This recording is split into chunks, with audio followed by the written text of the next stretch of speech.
গোস্ত খাইতে আর ভাল লাগে না। কয়টা পানি কচু বাগার দিম, এই দে দুটো ভাত খাম। এই দেখেন কতটি পানি কচু, আমার বাবা খাল কলে গনে কাটতেন। এখন কচুগুলা কাটতে লমু।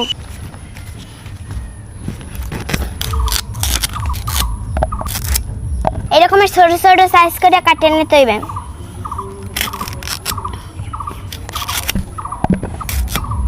আমার সেই তো বড়, এদিকে গলা চুলকাইবে না। এই যে কচু কটা শেষ, কচুতে কয়টা খুদ্দে মরিচ দেবেন, খুদ্দে মরিচ তুললে লই। আহা দি মরিচ পাককে লাল টকটক হয়ে গেছে। আতে পলিথিন বেঁধে লইছে, এখন ধুয়ে এলো মো কচু, নইলে আমার হাত চুলকাইবে। এই যে কচুগুলা দুই জানিস পানি গরম হয়ে গেছে, মরিচ আর লবণ দিয়ে দিম। রসুন কুচি, পেঁয়াজ কুচি দিয়ে দিছি, এখন লাড়া দিয়ে এলো মো। এবার সেদ্ধ হয়েছে থাকুক। কচু প্রায় সেদ্ধ হয়ে গেছে। কচু বাগার কিন্তু গুস্তের চাইতেও মজা।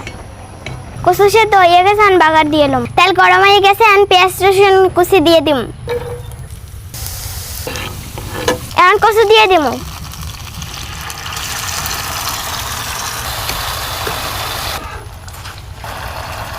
এই যে কচু বাগার হয়ে গেছে, গরম ভাত দিয়ে খামো।